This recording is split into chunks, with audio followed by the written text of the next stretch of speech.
Very good evening friends Gupta ji की पाठशाला YouTube channel में आप सभी का स्वागत है। फ्रेंड्स आज है 29 जनवरी 2025 और 29 जनवरी 2025 को हम लोग डेली न्यूज़ एनालिसिस के तहत दो टॉपिक्स को देखेंगे। पहला टॉपिक्स है चीन की कूटनीतिक चालें और भारत की महत्वपूर्ण खनिजों पर निर्भरता का नया स्वरूप। इस टॉपिक्स का क्या महत्व है, इंडिया चाइना रिलेशनशिप का के मामले में इसका महत्व है।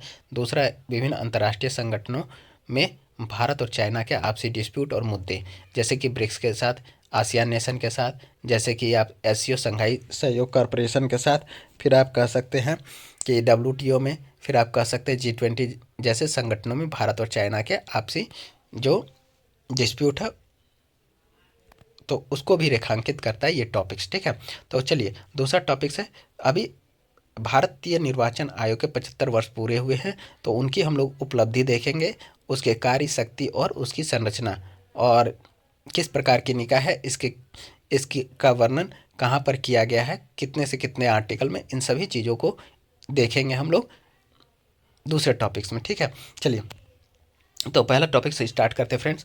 चीन की कूटनीतिक चालें और भारत की महत्वपूर्ण खनिजों पर निर्भरता। यह जो है अर्थव्यवस्था, विज्ञान और प्रौद्योगिकी से संबंधित है। देखिए, महत्वपूर्ण खनिजों के निर्यात को नियंत्रित करने में चीन द्वारा हाल ही में की गई रणनीतिक चालों ने वैश्विक आर्थिक परिदृश्य में हलचल उत्पन्न कर दी है, जिससे भारत जैसे देशों को इन महत्वपूर्ण संसाधनों को सुरक्षित करने के अपने दृष्टिकोण पर पुनर्विचार करने के लिए प्रेरित होना पड़ा है। ठीक है, अब देखिए महत्वपूर्ण खनिज कौन कौन सी है और इसका क्या यूज़ है, ये सभी चीज़ें हम लोग देखेंगे यहाँ पर। महत्वपूर्ण खनिज, ये वे खनिज है जो आधुनिक तकनीकों के उत्पादन के लिए आवश्यक है। ये राष्ट्रीय सुरक्षा और अर्थव्यवस्था के लिए महत्वपूर्ण है। इन खनिजों को उनकी उपलब्धता यानी स्थानिक वितरण, निष्कर्षण या प्रसंस्करण के तरीकों और आपूर्ति श्रृंखलाओं में भेद्यता और व्यवधान की कमी के कारण महत्वपूर्ण माना जाता है।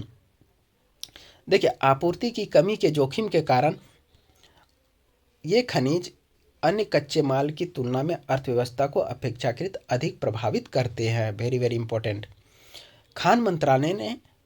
भारत के खान मंत्रालय ने राष्ट्रीय सुरक्षा, आर्थिक विकास और तकनीकी उन्नति के लिए आवश्यक 30 महत्वपूर्ण खनिजों की पहचान की है। वे खनिज कौन कौन सी है उसको हम लोग देखेंगे यहाँ पर।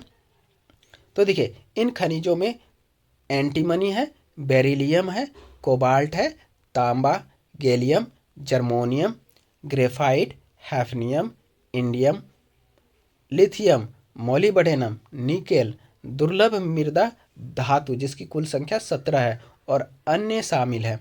चलिए, महत्वपूर्ण खनिजों और REES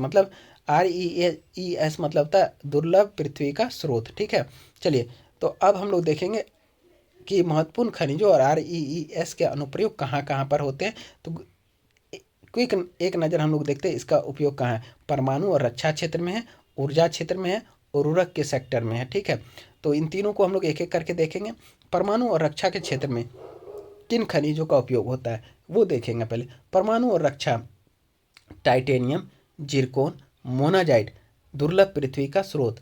दुर्लभ पृथ्वी जिसमें शामिल है नियोडीमियम, प्रोजोडियम, ठीक है, डिस्प्रोसियम, यूरोपियम, यट्रियम और टेरबियम, ये सभी जो है परमाणु और रक्षा से संबंधित खनिज है।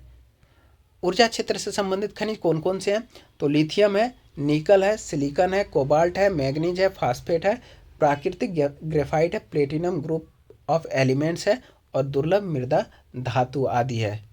ठीक है, अब उर्वरक से संबंधित कौन सी खनिज धातु है, तो देखिए खनिज कौन कौन सी है उर्वरक से संबंधित, रॉक फास्फेट है, पोटास है। ठीक है, चिकित्सा तकनीक में भी कुछ खनिजों का उपयोग होता है। चिकित्सा तकनीक जैसे कि MRI, एक्सरे आदि, और अंतरिक्ष कार्यक्रम में जैसे नियोडिमियम और गैडोलिनियम जैसे खनिजों का यूज़ है। ठीक है, अब महत्वपूर्ण खनिजों में चीन का प्रभुत्व है वर्तमान में, तो उसी में हम लोग देखेंगे कि इसकी स्थिति अभी वर्तमान में क्या है और इसके महत्व क्या है। इन सभी चीज़ों को देखेंगे कि चीन ने किस प्रकार अपना प्रभुत्व कायम किया हुआ है। ठीक है, और इन सभी के डाटा को हम लोग यहाँ पर देखेंगे। ठीक है, महत्वपूर्ण खनिजों में चीन का प्रभुत्व। चीन दुर्लभ मृदा तत्वों और tungsten, gallium, magnesium, beryllium, hafnium, lithium, cobalt एवं निकेल जैसे अन्य रणनीतिक खनिजों के उत्पादन तथा प्रसंस्करण में महत्वपूर्ण हिस्सेदारी रखता है। देखिए, अंतर्राष्ट्रीय ऊर्जा एजेंसी यानी IEA के अनुसार चीन विश्व के 85% से अधिक दुर्लभ मृदा तत्वों का प्रसंस्करण करता है, 70% लिथियम शोधन को नियंत्रित करता है और अफ्रीका में निवेश के माध्यम से कोबाल्ट खनन में मजबूत पकड़ रखता है। बहुत इंपॉर्टेंट टॉपिक्स है ये, एक एक करके देखिए आप लोग। चीन के प्रभुत्व के पीछे का कारण क्या है, तो एक नज़र में हम लोग पहले देखते हैं इसका कारण क्या है, इसका प्रभुत्व का, चीन का प्रभुत्व का आखिर कारण क्या है। तो भू राजनीतिक, रणनीतिक और दशकों तक चलने वाला निवेश है। तकनीकी वर्चस्व, मैंने तकनीक में चाइना जो बहुत आगे है, ठीक है। एकीकृत आपूर्ति श्रृंखला है, यानी कि उनकी आपूर्ति श्रृंखला काफ़ी मजबूत है और एकीकृत है यानी इंटीग्रेटेड है, ठीक है। फिर ऊर्ध्वाधर एकीकरण भी है, ठीक है। तो ये 4-5 जो कारण है वही चीन के प्रभुत्व का मुख्य कारण है। तो चलिए एक एक करके हम लोग अब इसका चर्चा कर लेते हैं। भू राजनीतिक, रणनीतिक और दशकों तक चलने वाला निवेश। खनिज समृद्ध देशों, विशेष रूप से अफ्रीका और दक्षिणी अमेरिका के साथ सौदे करके चीन ने दीर्घकालिक आपूर्ति समझौते को हासिल किए हैं, जिससे भारत सहित अन्य प्रतिस्पर्धी पहुंच के लिए संघर्ष कर रहे हैं। चलिए, तकनीकी वर्चस्व, तकनीक में बहुत आगे है चाइना। तकनीकी वर्चस्व, उन्नत शोधन एवं प्रसंस्करण प्रौद्योगिकियों, पर्याप्त सरकारी समर्थित अनुसंधान और विकास के साथ चाइना बहुत आगे, ठीक है। एकीकृत आपूर्ति श्रृंखला, खनन से विनिर्माण तक ऊर्ध्वाधर एकीकरण, दक्षता और लागत प्रतिस्पर्धात्मकता को सक्षम करना, ठीक है। ऊर्ध्वाधर एकीकरण देश खनन और शोधन से विनिर्माण तक महत्वपूर्ण खनिज आपूर्ति श्रृंखला के प्रत्येक चरण को नियंत्रित करता है, जिससे प्रसंस्कृत सामग्रियों का एक स्थिर प्रवाह सुनिश्चित होता है। चाइना के संबंध में बोल रहा है, ठीक है। चलिए, अब भारत के लिए क्या निहितार्थ है, तो उसको हम लोग देखेंगे। भारत के लिए क्या क्या निहितार्थ है, ठीक है। अब देखिए, भारत की जो है आयात पर अत्यधिक निर्भरता है, सीमित घरेलू भंडार है भारत के पास, ठीक है। ऊर्जा संक्रमण लक्ष्य को प्राप्त करने की चुनौती है भारत के पास। रक्षा और इलेक्ट्रॉनिक विनिर्माण जैसे आवश्यक चीज़ों की आवश्यकता के लिए खनिजों की आवश्यकता है। भू राजनीतिक निर्भरता, ये सभी चीज़ें जो है भारत हेतु निहितार्थ है। तो देखेंगे हम लोग एक एक करके क्या कह रहा है इसमें। भारत के लिए निहितार्थ, आयात पर निर्भरता है। भारत अपने लगभग सभी महत्वपूर्ण खनिजों का आयात करता है, जिससे इसकी अक्षय ऊर्जा, ईवी यानी इलेक्ट्रिक व्हीकल और रक्षा महत्वाकांक्षा आपूर्ति में व्यवधान के प्रति संवेदनशील हो जाती है। महत्वपूर्ण खनिजों के लिए भारत की चीन पर निर्भरता 6 खनिजों के लिए विशेष रूप से अधिक है। कौन कौन सा है देखेंगे। बिस्मथ जो 85.6% चाइना से आयात करती है भारत। लिथियम 82% का आयात करती है भारत चाइना से। सिलिकॉन 76% का आयात करती है भारत चाइना से। टाइटेनियम 50.6% का आयात करती है चाइना से भारत। टेल्यूरियम 48.8% का आयात करती है चाइना से और ग्रेफाइट 42.4% का आयात करती है भारत चाइना से, ठीक है। अब भारत का आयात करने के कारण क्या है, तो सीमित घरेलू भंडार का होना। जबकि भारत के पास महत्वपूर्ण खनिजों के कुछ भंडार हैं, वे घरेलू मांग को पूरा करने के लिए अपर्याप्त है, जिसके लिए आक्रामक अंतर्राष्ट्रीय सोर्सिंग की आवश्यकता, मतलब भारत को भी इस तरह का कुछ रणनीति अपनाना चाहिए बोल रहा है, ठीक है। ऊर्जा संक्रमण लक्ष्य को प्राप्त करना भी भारत के सामने एक चुनौती ही है, ठीक है। ऊर्जा संक्रमण लक्ष्य, भारत के अच्छे ऊर्जा लक्ष्य विशेष रूप से सौर और बैटरी भंडारण में आपूर्ति व्यवधानों के कारण देरी का सामना कर सकता है, ठीक है। आगे देखेंगे रक्षा और इलेक्ट्रॉनिक विनिर्माण। दुर्लभ पृथ्वी पर निर्भर क्षेत्रों में लागत वृद्धि और आपूर्ति असुरक्षा का जोखिम भी है। भू राजनीतिक निर्भरता, चीन पर अत्यधिक निर्भरता भारत की रणनीतिक स्वायत्तता और सौदेबाजी की शक्ति को कमजोर करती है, ठीक है। भारत को क्या करना चाहिए, अब रणनीतिक बदलाव लाना चाहिए। अब इसके संबंध में क्या क्या करना चाहिए, उसके संबंध में अब हम लोग देखेंगे। द्विपक्षीय संबंधों को मजबूत करना चाहिए अन्य देशों के साथ, ठीक है। घरेलू क्षमताओं में निवेश करना चाहिए। फिर आपूर्ति श्रृंखलाओं में विविधता लाना चाहिए भारत को। पुनर्चक्रण और स्थिरता पर ध्यान केंद्रित करना चाहिए। रणनीतिक भंडार बनाना चाहिए भारत को। प्रौद्योगिकी का लाभ उठाना चाहिए और नीतिगत सुधार की आवश्यकता है। तो इन सभी बिंदुओं पर एक एक करके हम लोग चर्चा करेंगे कि भारत को अपनी रणनीति में किस प्रकार से बदलाव लाना है। ठीक है, पहला जो है देखेंगे द्विपक्षीय संबंधों को मजबूत करना। भारत को ऑस्ट्रेलिया, चिली और नामीबिया जैसे खनिज समृद्ध देशों के साथ साझेदारी बढ़ानी चाहिए।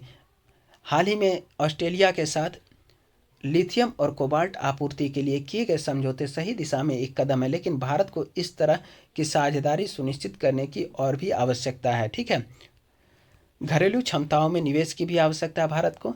घरेलू क्षमताओं में निवेश, भारत को महत्वपूर्ण खनिजों की घरेलू खोज और निष्कर्षण को प्राथमिकता देनी चाहिए। भूवैज्ञानिक सर्वेक्षणों के लिए धन आवंटित करना चाहिए और निजी क्षेत्र की भागीदारी को बढ़ावा देना घरेलू उत्पादन को बढ़ावा देने में सहायता कर सकता है। ठीक है, आपूर्ति श्रृंखलाओं में विविधता लाना। देखिए, चीन पर निर्भरता कम करने के लिए अफ्रीका, लैटिन अमेरिका और दक्षिण पूर्व एशिया के देशों तथा ऑस्ट्रेलिया, कनाडा और चिली जैसे देशों के साथ रणनीतिक गठबंधन बनाकर आपूर्ति श्रृंखला में विविधता लाने की भी आवश्यकता है। खनिजों तक पहुंच के लिए बातचीत करने के लिए क्वाड और Indo Pacific economic framework IPEF जैसे बहुपक्षीय प्लेटफॉर्मों का लाभ उठाएं। ठीक है, पुनर्चक्रण और स्थिरता पर ध्यान केंद्रित करना।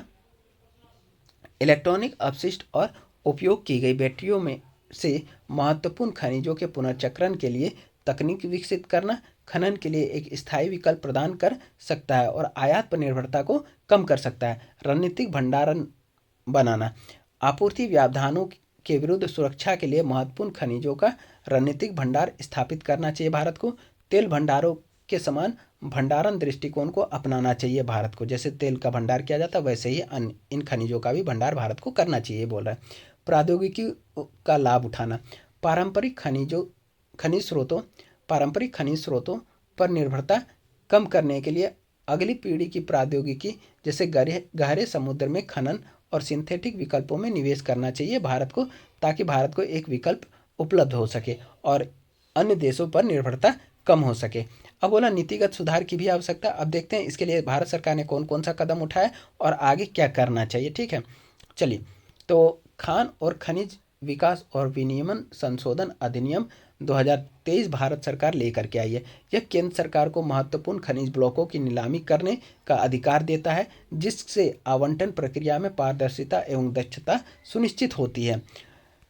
राष्ट्रीय महत्वपूर्ण खनिज मिशन लाया गया है, राष्ट्रीय महत्वपूर्ण खनिज मिशन। ठीक है,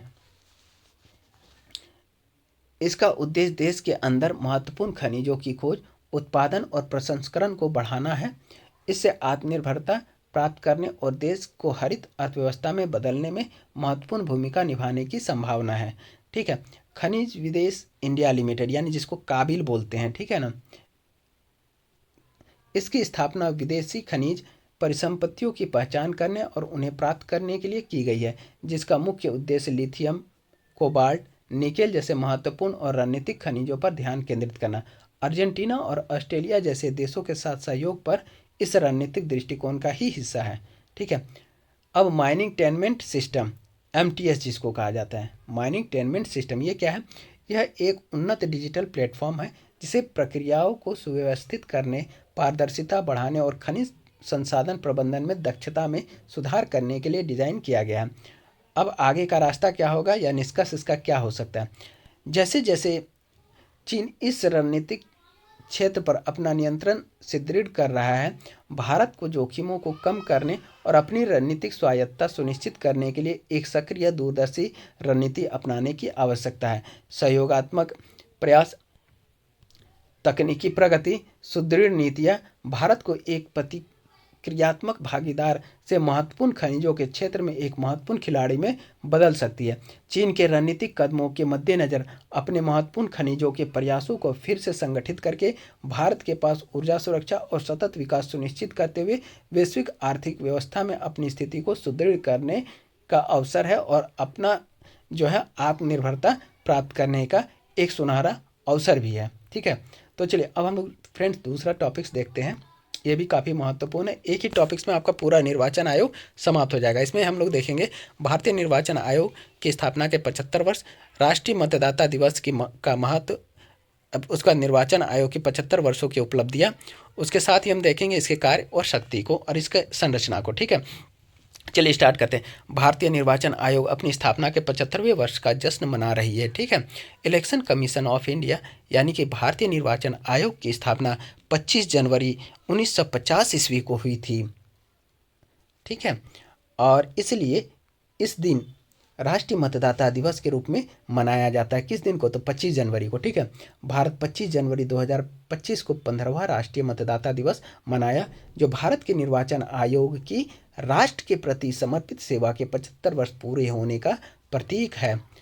राष्ट्रीय मतदाता दिवस की ऐतिहासिक पृष्ठभूमि क्या है, उसको हम लोग देखेंगे। ऐतिहासिक पृष्ठभूमि: भारत के निर्वाचन आयोग की स्थापना 25 जनवरी 1950 के उपलक्ष्य में 2011 में प्रथम राष्ट्रीय मतदाता दिवस मनाया गया था। यह पहली बार राष्ट्रीय मतदाता दिवस 2011 में मनाई गई, यानी कह सकते हैं कि इसकी शुरुआत 2011 में हुई थी। ठीक है, 15वां राष्ट्रीय मतदाता दिवस 2025 का थीम है मतदान से बढ़कर कुछ नहीं, मैं निश्चित रूप से मतदान करूंगा। अब इस थीम का महत्व क्या है? लोकतंत्र में मतदान की महत्वपूर्ण भूमिका पर बल दिया गया है। ठीक है, अब इस राष्ट्रीय मतदाता दिवस पर कौन सी गतिविधि मुख्य रूप से रही?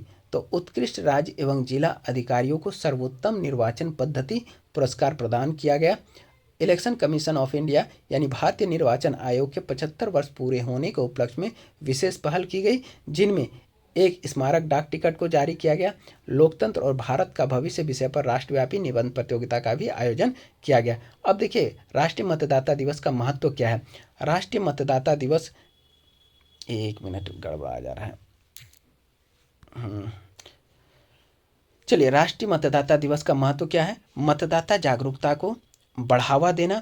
दूसरा महत्व है मतदाता पंजीकरण को प्रोत्साहित करना। तीसरा कह सकते हैं फोटो पहचान पत्र प्रदान करना। चौथा कह सकते हैं चुनावी साक्षरता बढ़ाना। पांचवा कह सकते हैं लोकतंत्र को मजबूत बनाना। छठा कह सकते हैं डिजिटल नवाचार। और एक है कि विभिन्न व्यक्तियों और संगठनों के योगदान को सम्मानित करना, ये वाला। ठीक है, तो हम लोग अब एक एक करके बिंदु को देखेंगे कि राष्ट्रीय मतदाता दिवस का महत्व कैसे है।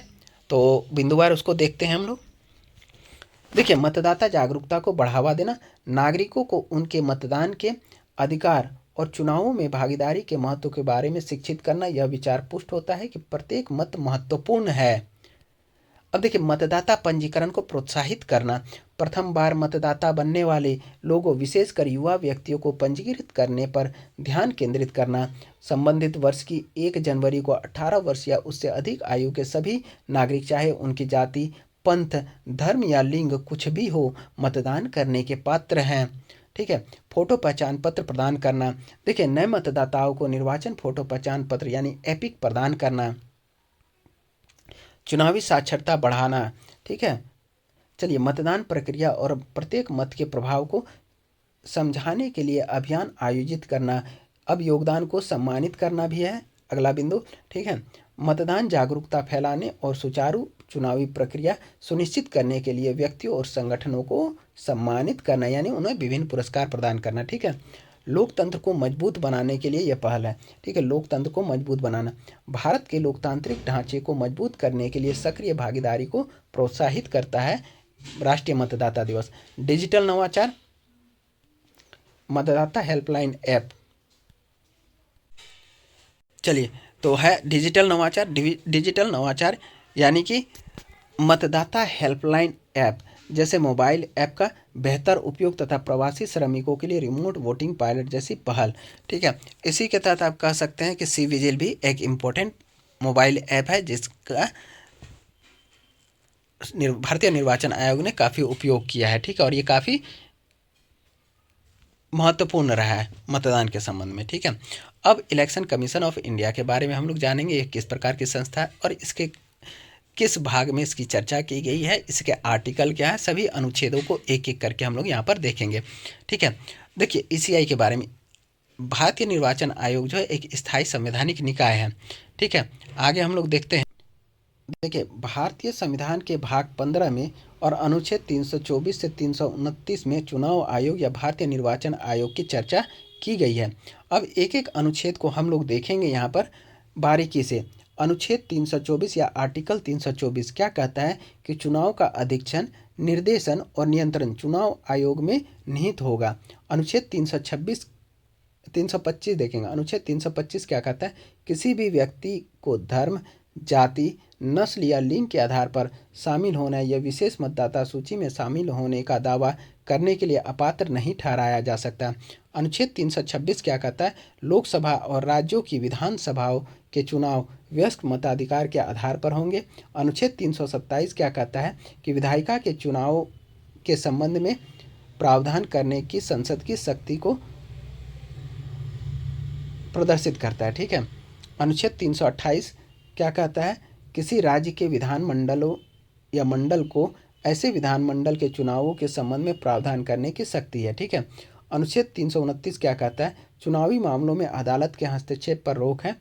ठीक है। अभी वर्तमान में जो है चुनाव आयुक्त कौन है भारत के, तो श्री राजीव कुमार हैं। ठीक है। चलिए अब हम लोग देखते हैं आगे। अब यहाँ पर हम लोग देखेंगे कि चुनाव आयोग का संवैधानिक स्थिति क्या है और इसकी संरचना क्या है। तो देखते हैं हम लोग। पहले बात तो चुनाव आयोग एक स्थायी संवैधानिक निकाय है।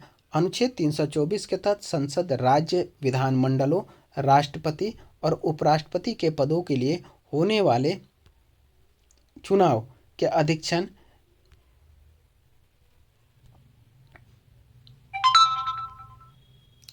निर्देशन और नियंत्रण की शक्ति भारत निर्वाचन आयोग को प्रदान की गई है। ठीक है। तो देखिए, संसद में दोनों सदन हो जाएगा, लोकसभा और राज्यसभा। राज्य विधानमंडल में राज्य विधान परिषद और राज्य विधान सभा दोनों आ जाएंगे। इन दोनों के भी इलेक्शन कौन कराते हैं, तो चुनाव आयोग ही कराता है। फिर राष्ट्रपति और उपराष्ट्रपति के पदों का भी चुनाव कौन कराता है, तो चुनाव आयोग करवाता है। ठीक है। तो आगे देखेंगे। अब इसकी संरचना के बारे में हम लोग देखेंगे। देखिए संरचना कैसी है इसकी, एक मुख्य चुनाव आयुक्त होंगे और अन्य चुनाव आयुक्त होंगे। चुनाव आयुक्तों की संख्या जैसा कि राष्ट्रपति तय कर सकते हैं। वर्तमान में इसमें एक सीईसी यानी चीफ इलेक्शन कमीशन या मुख्य चुनाव आयुक्त और 2 ईसी यानी 2 चुनाव आयुक्त हैं। ठीक है। अभी इसकी यही संरचना। अब देखिए, चुनाव आयुक्त और मुख्य चुनाव आयुक्त की नियुक्ति जो है राष्ट्रपति करते हैं, यानी राष्ट्रपति मुख्य चुनाव आयुक्त और चुनाव आयुक्तों की नियुक्ति करता है। इनका कार्यकाल 6 वर्ष या 65 वर्ष की आयु जो भी पहले हो। ठीक है। स्थिति कैसी है, वेतन और भत्ते सर्वोच्च न्यायालय के न्यायाधीशों के समान होते हैं। अब इनका निष्कासन या इनको कैसे हटाया जा सकता है, तो यानी कार्यकाल से पहले इनको कैसे हटाया जा सकता है। ठीक है। तो देखिए, निष्कासन मुख्य चुनाव आयुक्तों को सर्वोच्च न्यायालय के न्यायाधीशों के समान तरीके और आधार पर हटाया जा सकता है, यानी महाभियोग जैसी प्रक्रिया के द्वारा ही इन्हें हटाया जा सकता है। लेकिन किसको, केवल मुख्य चुनाव आयुक्त को। ठीक है, न कि चुनाव आयुक्त को। ठीक है। भारत के निर्वाचन आयोग की शक्ति और कार्य के बारे में हम लोग देखेंगे। भारत के निर्वाचन आयोग की शक्ति और कार्यों को हम लोग यहाँ पर एक एक करके देखेंगे। चलिए, इसका कुछ डिटेल दिया हुआ है। भारत का निर्वाचन आयोग चुनाव आयोजित करने वाली संस्था है। भारतीय संविधान के अनुच्छेद 324 भारत के चुनाव आयोग की परिकल्पना करता है। यह देश में स्वतंत्र और निष्पक्ष चुनाव के लिए चुनाव आदर्श आचार संहिता बनाता है। चलिए अब इसकी शक्तियाँ और कार्य देखेंगे। भारतीय निर्वाचन आयोग या चुनाव आयोग की। ठीक है। चुनाव आयोग की शक्तियाँ और कार्य निम्नलिखित है। देखिए, चुनाव आयोग क्या करता है, परिसीमन आयोग अधिनियम के अनुसार चुनावी निर्वाचन क्षेत्रों का क्षेत्र निर्धारित करता है। फिर दूसरा है कि निर्वाचन आयोग या चुनाव आयोग मतदाता सूची तैयार करता है और समय समय पर इन्हें संशोधित करता है। यह सभी पात्र मतदाताओं को पंजीकृत करता है। ठीक है। फिर चुनाव आयोग क्या करता है, चुनाव आयोग का काम है चुनाव का कार्यक्रम तैयार करता है और अधिसूचित करता है। फिर चुनाव आयोग चुनाव में सभी उम्मीदवारों से नामांकन पत्र प्राप्त करता है और उनकी जांच करता है।